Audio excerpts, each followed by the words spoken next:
모든 사람들은 건강하게 살기를 원합니다.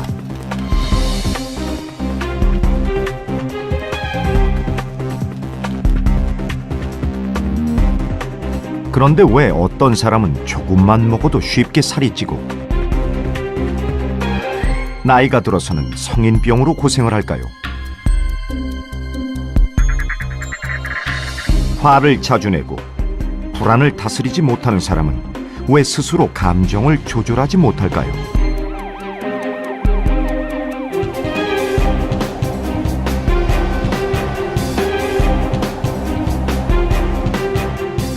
이에 대해 많은 사람들은 그 이유가 유전자 때문이라고 믿어왔습니다.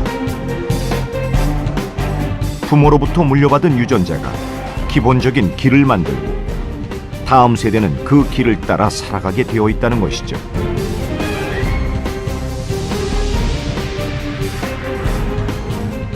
반면 태어난 후의 식습관이나 생활 환경이 유전자보다 건강에 더 크게 영향을 끼친다는 주장도 만만치 않습니다. 하지만 당신이 미처 생각하지 못한 강력한 요인이 또 있습니다.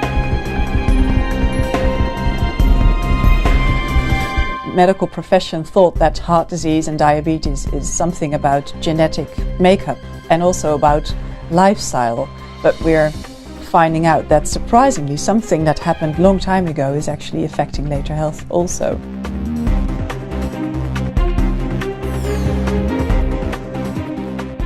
어떤 학자들은 수정에서 탄생까지의 9개월이 태어난 이후에 건강한 삶을 이끈다고 주장합니다. The fetus prepares for life after birth in the womb. What occurs with fetal programming? So, programming is the idea that things can occur in fetal life that stay for the life of the offspring. 태아 프로그래밍이라고 불리는 새로운 이론이 건강에 대한 우리의 생각을 뿌리채 흔들고 있습니다.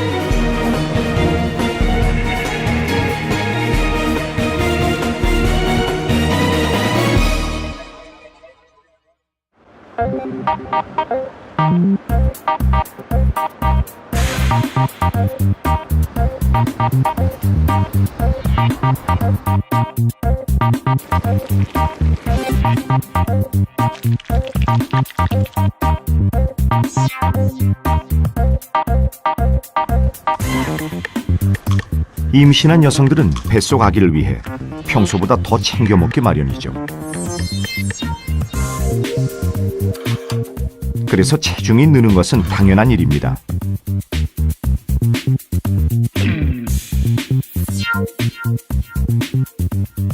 그런데 임신 중에는 유독 먹는 것 이상으로 살이 찌게 됩니다. 태아가 점점 자라날 뿐만 아니라 태아에게 필요한 양수와 혈액의 양도 동시에 늘어나기 때문이죠. 그래서 보통 몸무게의 여성이었다면 출산 전까지 약 13kg의 체중 증가는 적당하다고 전문가들은 말합니다. 저는 거의 한 15kg에서 20kg가 늘었는데요. 거울도 보기 싫어요. 둘째 아이 낳고서도 몸무게가 늘었고 출산 전후로 돌아가긴 좀 힘들지 않을까? 낳을 때 작으면 쉽게 낳는다고 임신 전부터 얘기 들었어요. 많으면 2끼요. 한 끼 먹을 때도 많았어요. 수박 다이어트 그리고 저녁 굶기 이런 거 했었어요. 안 먹으려고 했는데 병원에서 아기가 지금 안 큰다고 먹으라고 그래서 어쩔 수 없이 먹었어요. 적지 않은 임신 여성들이 유혹에 빠지는 다이어트, 과연 괜찮을까요?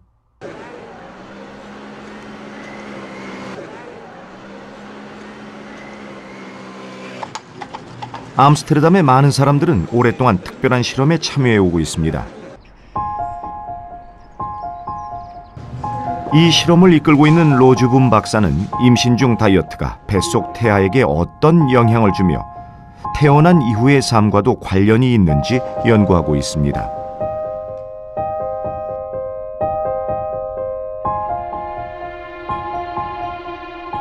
although the war was 70 years ago, the people who were born during that time still suffer the consequences of it.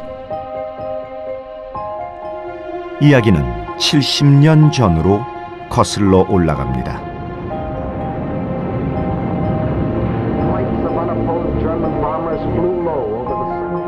2차 대전이 끝을 향해 가던 1944년 가을, 독일 나치는 네덜란드로 들어가는 모든 식량을 차단하는 일명 굶주리기 작전을 펼칩니다.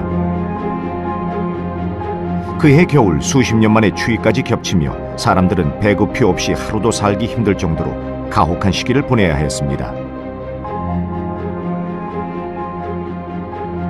Het enige wat ik weet dat de mensen die helemaal geen eten hadden, dat die tulpenbollen wel gegeten hebben. Ze gingen natuurlijk net niet dood, maar of ze verhongerden eigenlijk dan net niet. 결국 배고픈 겨울이라 불리는 이 시기에만 약 10,000명의 사람들이 굶주려 죽고 말았다고 로즈분 박사는 말합니다.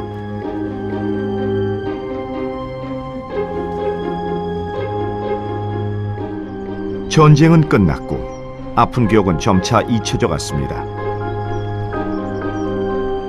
그러나 당시 임신한 여성의 뱃속에 있었던 사람들이 중년의 나이가 되면서 다시 주목을 받기 시작합니다. Nou, ik was een hele tijd moe, 2 jaar ongeveer, en toen is komen vast te staan, dus in 1995, dus de diagnose gesteld diabetes. Nee, tuurlijk.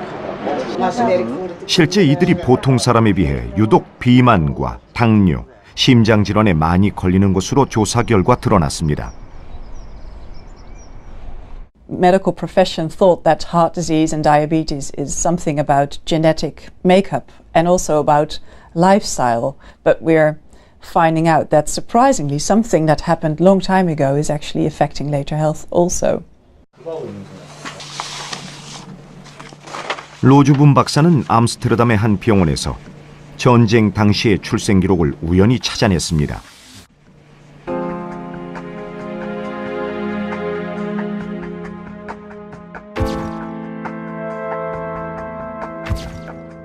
그 안에서 현재 비만과 당뇨, 심장 질환에 많이 시달리는 사람들일수록 태어난 직후의 몸집이 심하게 작았다는 것을 알게 됐습니다.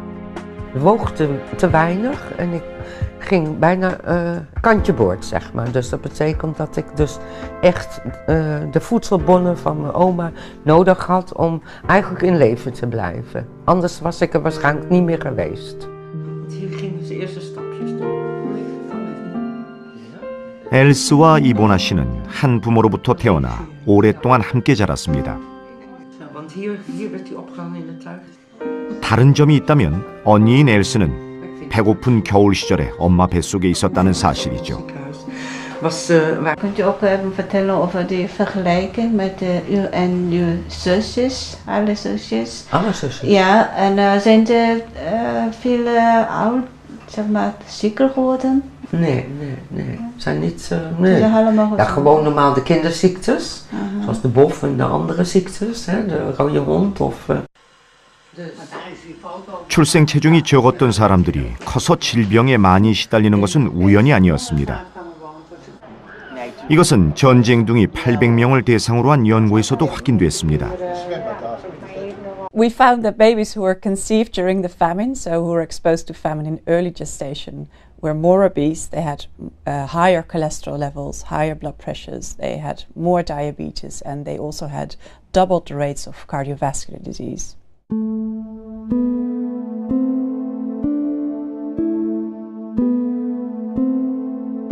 네덜란드의 배고픈 겨울 사건은 임신 여성이 음식을 충분히 먹지 않았을 때 태아에게 미치는 영향을 잘 보여줍니다. 그런데 저체중으로 태어난 것과 커서 당뇨와 심장질환 그리고 비만에 시달리는 것 간에는 어떤 관련이 있는 걸까요?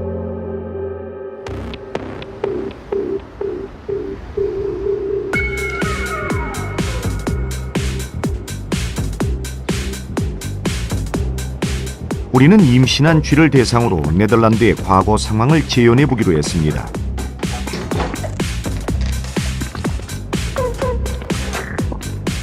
한쪽 쥐에게는 임신 기간 동안 사료를 넉넉히 주었고 다른 쪽 쥐는 그 절반만 주었습니다.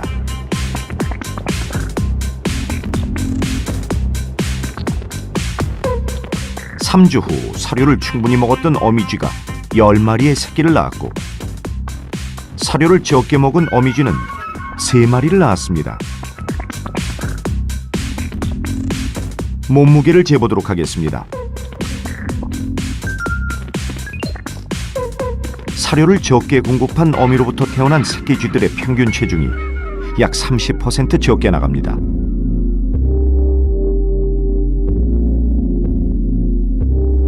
이제 정말 궁금한 것을 확인할 차례입니다. 저체중으로 태어난 쥐는 앞으로 어떻게 성장해 나갈까요? 지금부터는 양쪽에 차별을 두지 않고 영양을 동일하게 공급하기로 했습니다.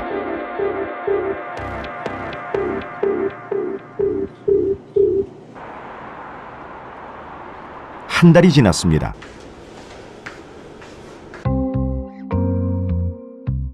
눈으로 봐서는 저체중으로 태어난 쥐를 구별하기가 힘듭니다.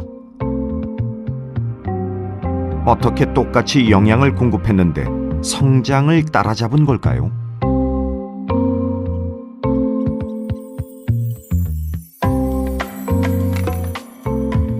혈액을 분석한 결과 저체중 출생쥐가 콜레스테롤도 높고 지방도 훨씬 많은 것으로 드러났습니다. 겉으로는 잘 따라잡은 것처럼 보였지만 사실 건강 상태는 좋지 않았던 것이죠.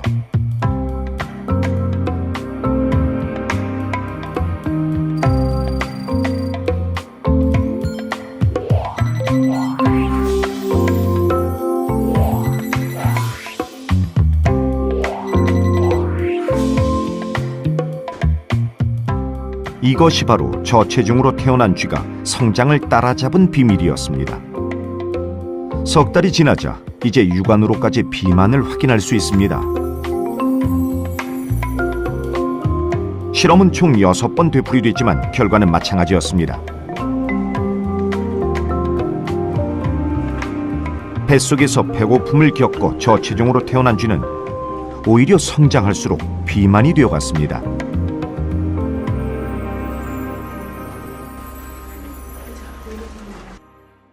더 놀라운 것은 이번 쥐 실험의 결과가 저체중으로 태어난 아이들을 추적 조사해온 이화여대 연구팀의 결과와 비슷한 패턴을 보인다는 사실입니다. 저희가 7세에서 9세 된 아이들을 106명 추적 조사한 결과 저체중아의 경우가 정상 체중으로 태어난 아이에 비해서 혈압도 수축기 혈압이 유의하게 정상 체중군에 비해서 높았고요. 콜레스테롤도 높았고 그다음에 인슐린 수치도 유의하게 증가를 하였습니다. 훨씬 그 비만의 빈도가 증가됐다는 거죠.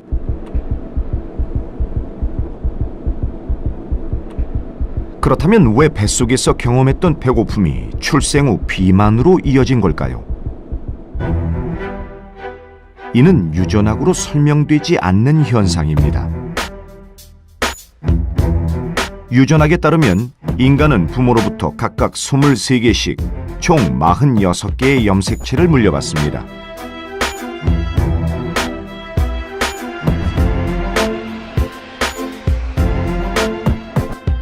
각각의 염색체는 꼬인 사다리 형태의 DNA로 이루어져 있습니다.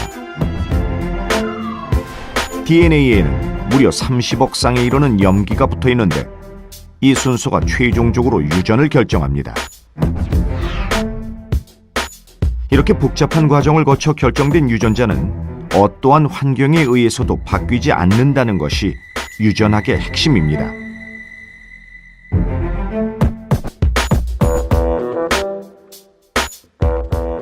따라서 부모 누구도 비만이 없고 게다가 생활 습관에 딱히 문제가 없는데도 단지 엄마 뱃속에서 배고픔을 겪었다고 비만이 되는 것은 이해하기 힘든 일입니다.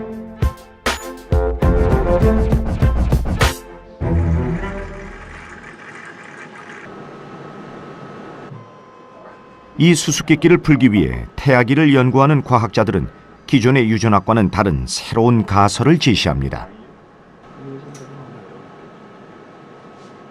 That's what what occurs with fetal programming. The fetus really prepares for the situation it's born into. The term fetal programming refers to the fact that the environment during pregnancy in the womb programs the fetus or maybe even the embryo in a way that it will be better adapted to life after birth. 태아는 태반을 통해 들어오는 음식의 양에 민감하게 반응합니다.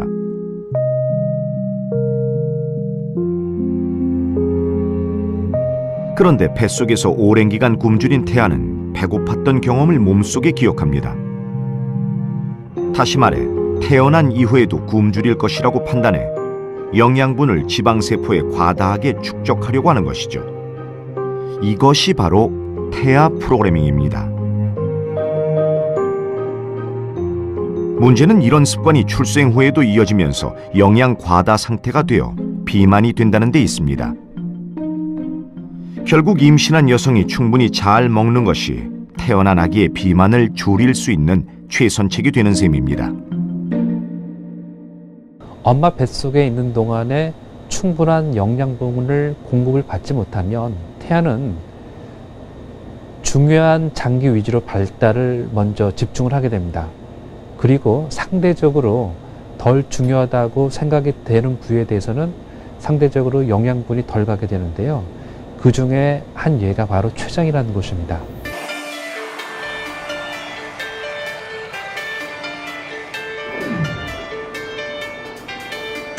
췌장에 영양분이 덜 가게 되면 어떤 문제가 생길까요?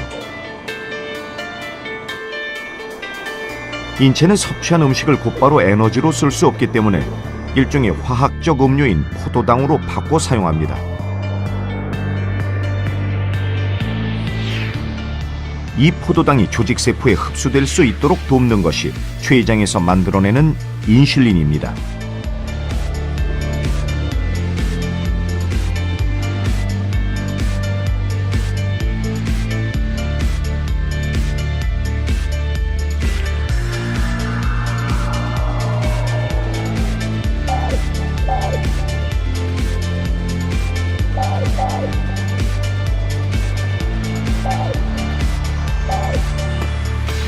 그런데 췌장에서 인슐린 분비에 이상이 생기면 포도당이 조직세포에 흡수될 수 없습니다. 이처럼 포도당이 혈액 내에 쌓이게 되어 소변으로까지 넘쳐 나오게 되는 것이 바로 당뇨입니다.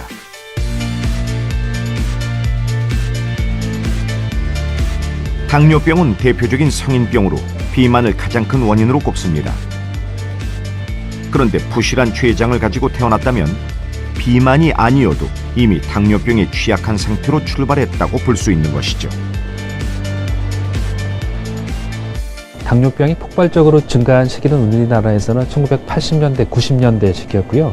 이러한 사람들의 출생 연도를 보게 되면 대부분이 1940년대 그리고 1950년대 6.25 전쟁이나 그리고 이제 해방된 지 얼마 안 된 시기에 굉장히 경제적으로 사회적으로 어려운 시기에 있었던 사람들입니다. 오늘날 개발도상국에서 당뇨병이 급증하고 있는 이유도 태아 프로그래밍으로 설명이 가능합니다. 엄마 뱃속에 있을 때는 굶주렸지만 정작 태어난 이후에는 빠른 경제 성장만큼 먹을 것이 넘쳐났기 때문이죠. 이것은 네덜란드의 전쟁 시기에 뱃속에 있었던 태아가 해방 이후에 겪었던 상황과도 비슷합니다. If the fetus was born in a famine situation, but the war was not there anymore, so there's no famine, so it's not well adapted, but it's maladapted. So there's a mismatch between the prenatal and the postnatal environment. 태아 프로그래밍은 과거 비만의 원인이 유전 또는 환경이라고 믿어왔던 의사들에게도 많은 영향을 주었습니다.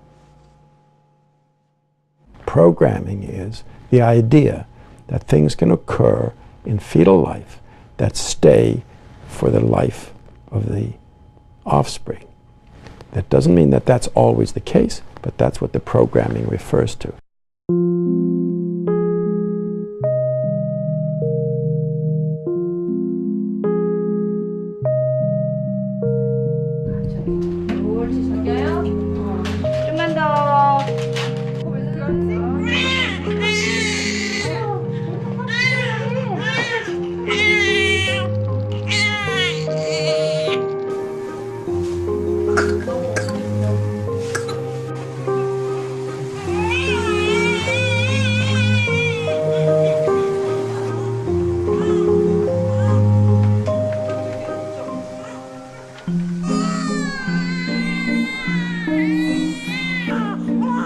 아기의 우렁찬 울음소리가 점점 늘어나고 있습니다.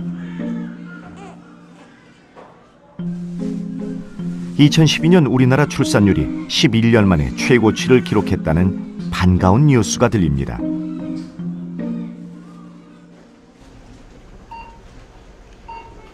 그런데 갓난 아기들이 모여 있는데도 불구하고 유독 조용한 곳이 있습니다.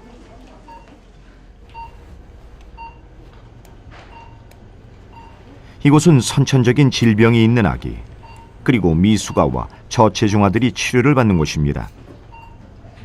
저체중아의 경우 소화 기능이 미숙하고 신경 발달에 장애가 많아 당분간은 집중 관찰을 받게 됩니다.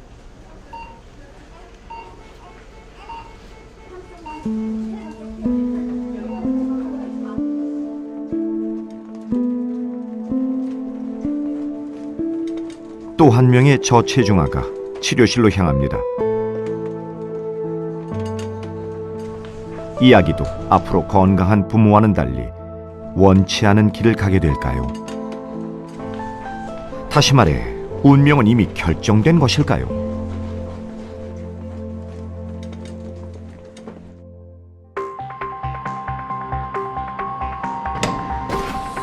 이화여대 연구팀은 앞서 9년간 보관해온 100여 명의 아이들의 제대혈을 분석해보기로 했습니다. 저체중으로 태어난 아기들과 보통 체중으로 태어난 아기들의 DNA를 비교하기 위해서입니다.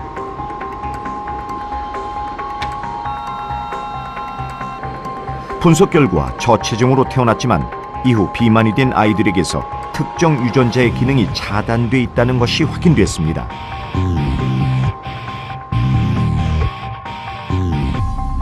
POMC 유전자는 지방세포를 분해하는 유전자인데 이 유전자의 기능이 차단되어서 지방세포를 분해하지 못하고 결국에는 지방 대사가 원활하지 않아서 아기가 나중에 태어나서 성인이 되면 비만을 일으키게 되는 것입니다. 문제가 됐던 것은 바로 POMC라는 지방세포를 분해하는 유전자로 이 유전자의 기능이 차단되어 비만을 막을 수 없었던 것입니다. 그런데 왜 누구나 갖고 있는 유전자가 특정 아이에게만 기능이 꺼져 작동하지 않았던 걸까요? 보통 컴퓨터에 우리가 파일을 저장하게 되면 0하고 1로 된 기호로 저장하듯이 우리 DNA는 GATC라고 하는 4가지의 기호를 가지고 저장하게 되겠습니다. G, A, T, C. DNA를 구성하고 있는 이 염기가 유전 정보가 들어있는 곳이죠. 근데 최근에 그 기호를 분석하다 보니까 그 기호 중에 하나인 C가 메틸기라는 것이 붙어있는 C가 있고 안 붙어있는 C가 있다는 것을 알게 되었죠. DNA가 만들어질 때부터 사용되는 것은 아니고 환경의 조건에 따라 가지고 그 메틸기가 붙었다, 떨어졌다 하는 현상을 알게 되는데 그것이 이제 DNA 메틸레이션 현상이라고 우리가 말하고 있습니다. 이로써 유전은 유전자 자체보다는 오히려 작동 방식이 더 중요하다는 것을 알게 됐습니다. 쉽게 말해 유전자가 있더라도 메틸기가 붙으면 해당 유전자의 기능이 멈추게 되는 것이죠.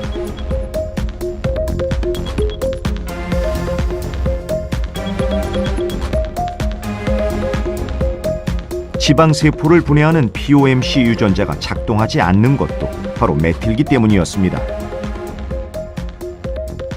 중요한 것은 이 모든 것을 태아가 선택했다는 사실입니다.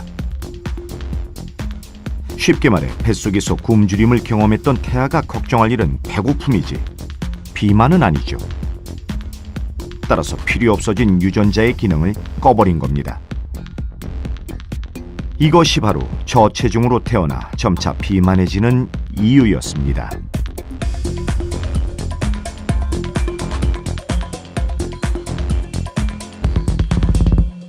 Genes is one information, but to read the genes is another information. And which genes are read to what extent, that depends on switches. They switch on, yes, read this, or switch off, no, don't read it. And that is epigenetics.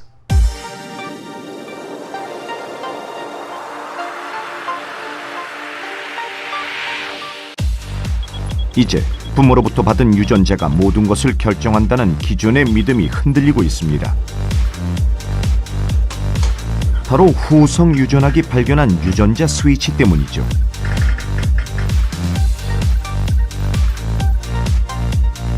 최근 생명공학 분야에서 후성 유전학을 접목하려는 시도가 빠르게 늘어나고 있습니다. 그만큼 연구가 진행될수록 생명의 신비에 더 가까이 다가갈 것으로 기대를 모으고 있습니다.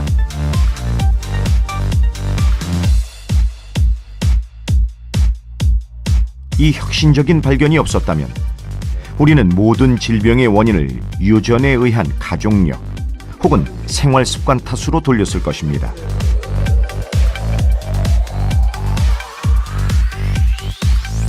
Epigenetics has been around for a long time, but has only recently gotten the attention that it has gotten, because now we have techniques for measuring those changes.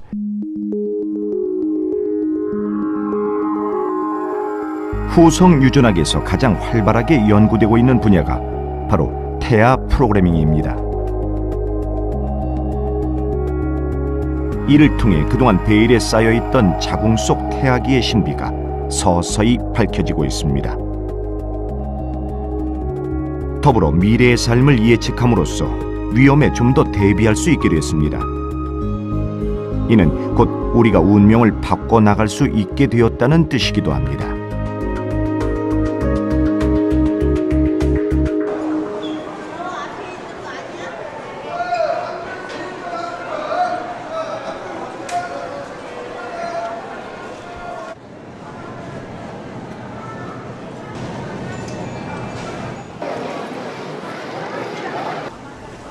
임신 8개월에 접어든 김지화 씨. 둘째 아기를 갖기까지 남다른 용기가 필요했습니다. 벌써 몇 시간째 가다서다를 반복합니다.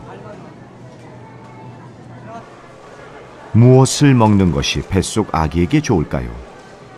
신경이 예민해지다 보면 때론 그 자체가 스트레스로 다가옵니다. 그럼에도 불구하고 이번만큼은 제대로 준비해야겠다고 마음을 굳게 먹습니다.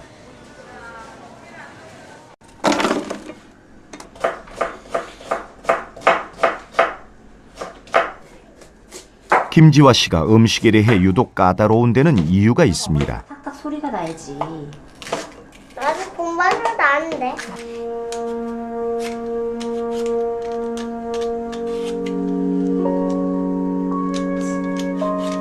결혼 후 첫 임신이 유산으로 이어졌고 그 후 어렵게 얻은 아이마저 다리가 휘어지는 병을 가지고 태어났습니다.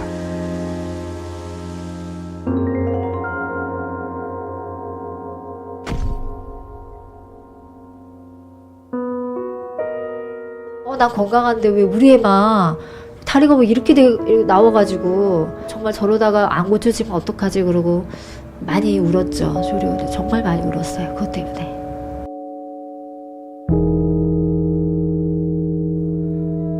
다행히 빠른 치료 덕분에 지금은 거의 완치 단계에 있습니다. 하지만 아이가 두 돌이 될 무렵 원인을 알 수 없는 심장 질환에 걸려 또 한 차례 충격을 받았습니다.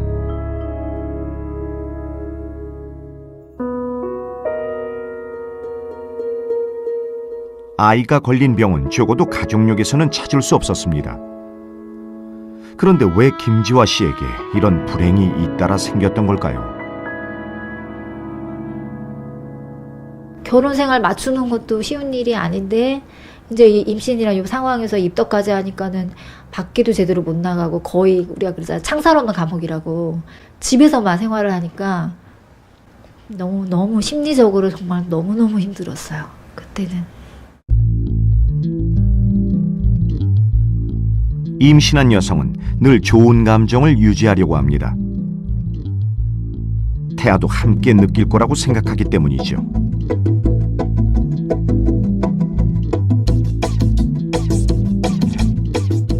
임신 8개월 된 여성들을 대상으로 슬픈 영상과 즐거운 영상을 보여주고 초음파 화면을 통해 태아의 모습을 관찰해봤습니다.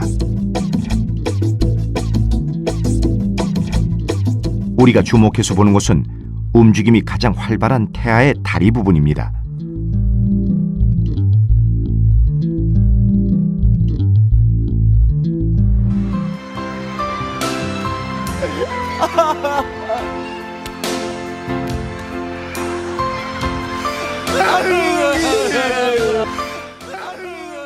엄마가 즐거워하자 태아가 다리를 힘차게 뻗었다가 구부립니다. 아이고 동생아 그렇다면 나도. 나는 이제 뒤지라고 제발 했는가 봐. 반면 엄마가 슬픔에 빠져들자 태아의 움직임이 확연히 떨어집니다.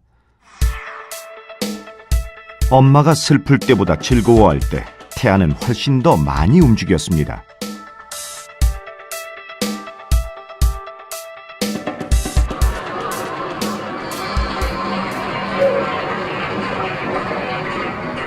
내가 하면 되잖아. 100번이고 1000번이고 내가 하면 되잖아. 제가 어떤 기분이나 감정을 느끼느냐에 따라서 그런 영향을 받는다는 것 자체가 되게 좀 많이 신비로운 것 같아요. 태교를 잘해야 되겠다. 제가 즐거워하니까 애기도 많이 움직여주고 하는 거 보니까 엄마와 굉장히 밀접하게 되어 있어서 태교가 중요하겠구나 싶었어요. 감기로 고생하던 김지화 씨. 며칠을 집에서 끙끙 앓다 결국 큰맘 먹고 병원을 찾아갑니다.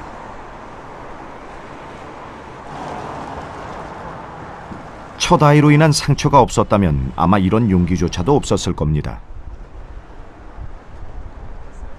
약인데 어떻게 해서든 양수든 태반을 통해서든 들어가겠지 이런 생각이 들어서 일단 겁이 나는 거죠. 애한테 안 좋을까 봐 고민만 하고 시간을 보내는 거예요. 고민만 하고 도저히 못 견딜 때까지.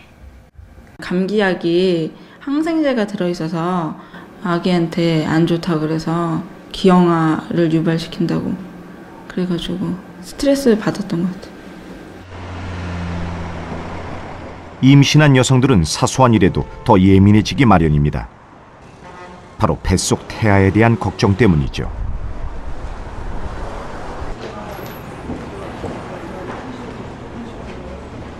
산모가 고열이 나면 체온이 올라가게 되고 체온이 올라가게 되면 양수의 온도도 같이 올라가게 됩니다. 그렇게 되면 아기가 적절한 온도의 양수 안에서 숨을 쉬어야 되는데 온도가 올라가게 되면은 숨쉬기가 곤란해지는 것이죠. 그래서 산모들한테도 만약에 아프다면 약을 적절한 의사의 처방을 받아서 약을 복용하기를 권합니다.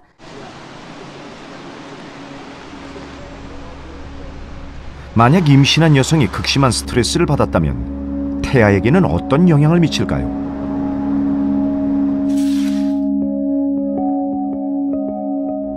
필로메나 씨는 아직도 그날의 일을 잊지 못합니다.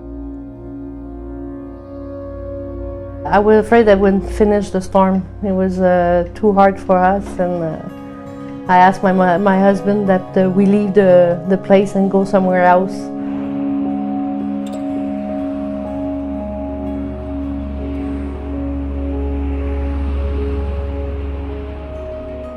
All the people who were in the in the gymnasium at the school, there were about 1,000 people, all packed all over. There were strange people, there were sick people, there were baby and that. Oh, that was terrifying for me. The warmth and the food was very restrained, so that was the most stressful, especially for the baby. 1998년 1월 6일에 시작돼 일주일 동안 퀘벡 지역을 휩쓴 얼음 폭풍은 캐나다 역사상 최악의 자연재해로 기록되고 있습니다.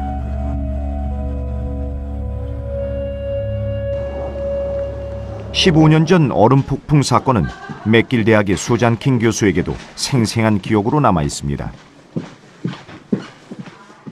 I went to McGill to give blood at a blood clinic, and usually my blood pressure is about 90 over 60, but this day when they took my blood pressure it was very high. It was 140 or something, and so I wondered what that was, and I realized as I was going home that my blood pressure was high because I must still be stressed, even though everything was back to normal at my house.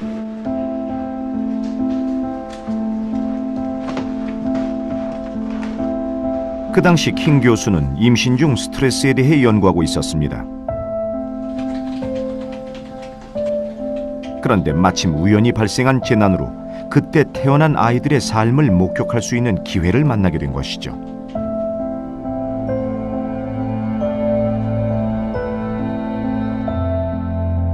연구를 통해 알게 된 것은 임신 중 여성이 받은 스트레스가 클수록 아기의 출생 체중에도 큰 영향을 미쳤다는 사실입니다.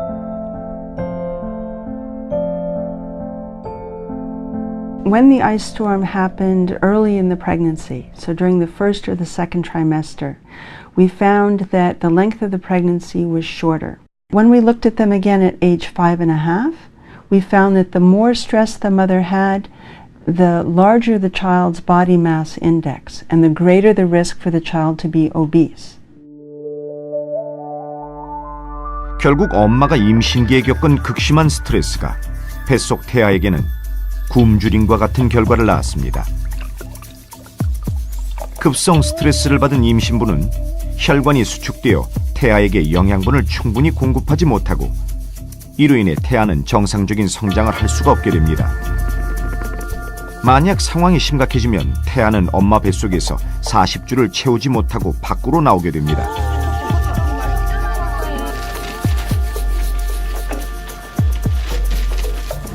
이것이 바로 미숙아의 원인이 되는 조산입니다.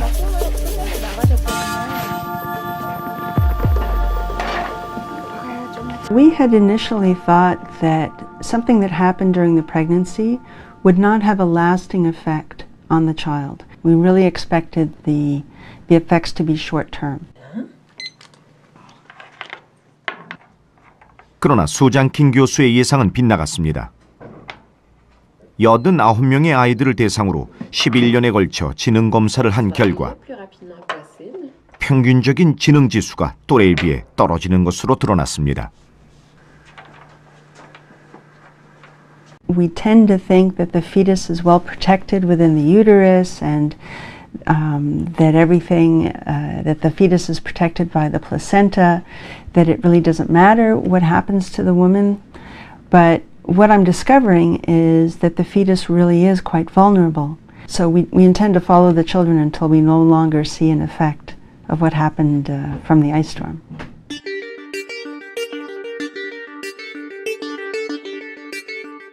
만약 임신한 여성이 스트레스를 임신 기간 내내 받는다면 태아에게는 어떤 영향을 끼칠까요? 이것은 콘스탄츠 대학의 엘베르트 교수가 가진 오랜 궁금증이었습니다.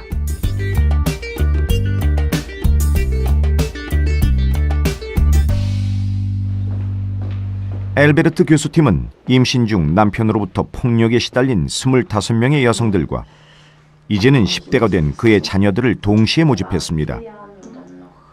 그리고 이들을 대상으로 심층 면담을 진행했습니다.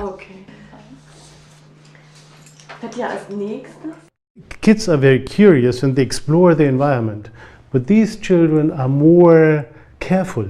We found that these children are more anxious than their control peers, where the mother has not experienced violence. 임신한 여성이 극심한 스트레스를 받았을 때 뱃속에 있었던 아이들이 왜 십수년이 지난 지금까지도 쉽게 불안감을 떨치지 못하는 걸까요? 연구팀은 이들 엄마와 자녀들의 혈액 속 DNA를 분석했습니다.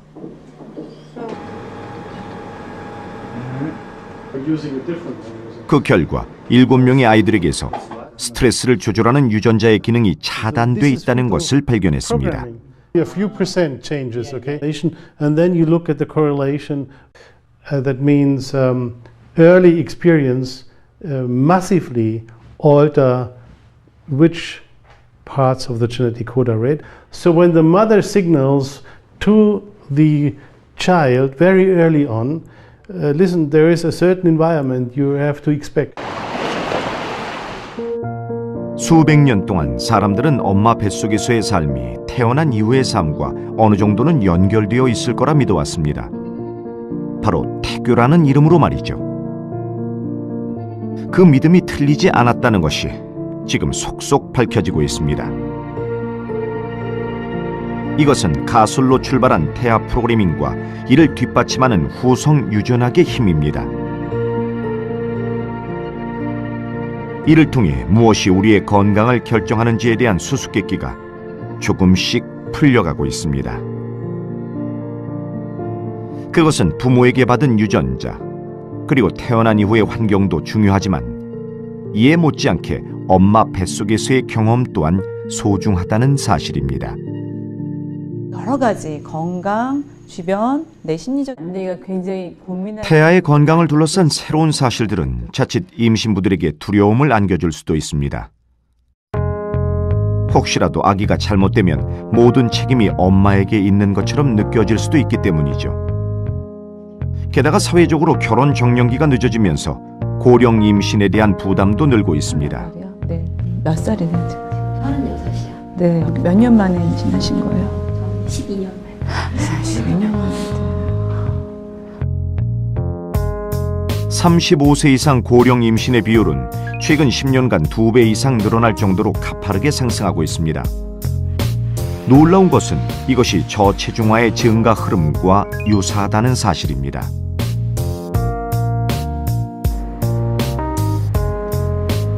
태아기를 건강한 환경에서 보냈다는 것은 곧 좋은 출발을 의미합니다.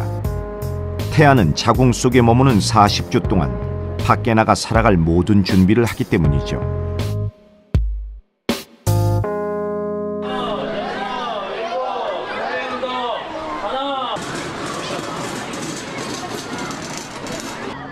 그러나 뱃속 태아기 경험이 좋지 않았다고 해서 좌절할 필요는 없습니다.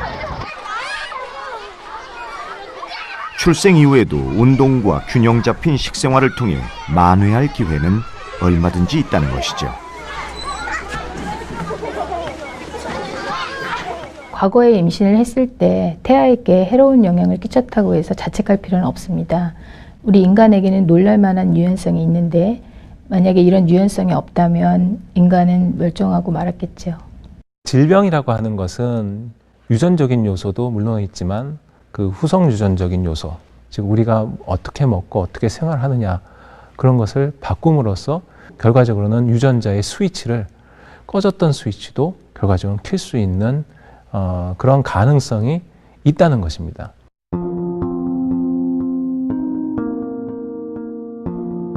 바쁘게 오가는 생활 속에서도 우리는 어렵지 않게 임신한 여성을 볼 수 있습니다. 지하철에서 마주칠 때면 선뜻 자리를 양보하기도 하죠.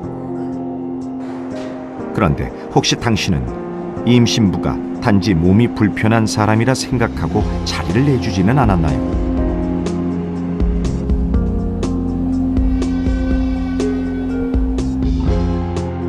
우리는 태아기 환경이 나빴던 경우 이후의 삶에서 어려움을 겪었다는 것을 확인했습니다.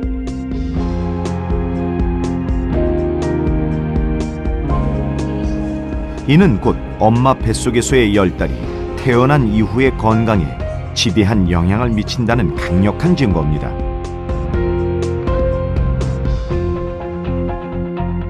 그렇다면 우리는 이제 임신을 단지 한 가정의 문제로만 볼 수 없을 것입니다. 고령 인구가 의료비 부담이라던가 사회적 부담이 되고 있거든요. 그러면 그 고령 인구가 왜 의료비 부담이 되느냐? 그분들이 본인의 건강을 케어할 수 있고 건강하신 노령이면은 국가가 이렇게 걱정을 하진 않겠죠. 뭐 당뇨 대란이네, 뭐 고혈압 대란이네 이런 일 하지 않으시겠죠. 그러면은 무조건 아이를 태어나게 할 것이 아니라 정말 출산의 질이라고 해서 이 아이가 태어났을 때 건강하게 장수할 수 있는 환경을 만들어 주는 것은 태아기 때부터 관리가 돼야 된다. 드디어 김지화 씨의 가족이 둘째 아기를 만나는 날이 왔습니다. 태아도 세상 밖으로 나갈 모든 준비를 마쳤습니다. 그렇죠. 하나, 둘, 셋. 남은 힘으로 한 번 더. 두 번의 아픔을 피하려 부단히 애썼던 지난 10달간의 시간. 하나, 둘, 셋. 이 순간 김지화 씨의 노력이 헛되지 않기를 모두가 간절히 바랍니다. 하나, 둘, 셋, 끝. 멀리 23분입니다.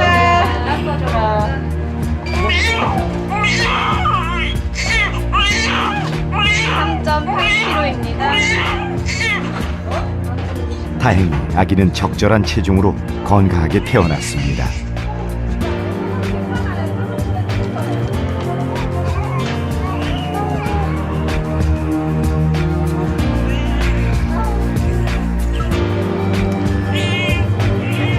우리는 이 아기가 어떻게 살아갈지 정확하게 예측할 수는 없습니다. 하지만 지난 280일간의 여정 동안 엄마와 아기가 함께 노력해왔다는 것만큼은 틀림없는 사실입니다. 유담아 따봉 한번 불러봐. 따봉 한번 해봐.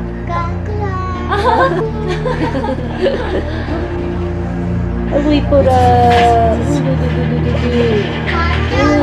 우리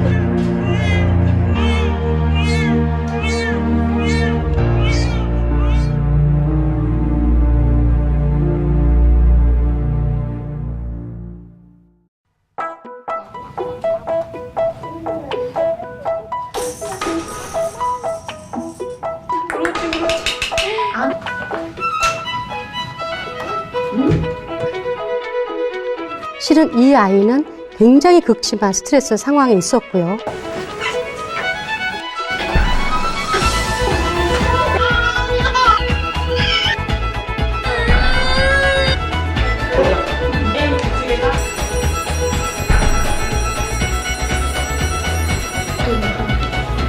그건 어디 갈 거야?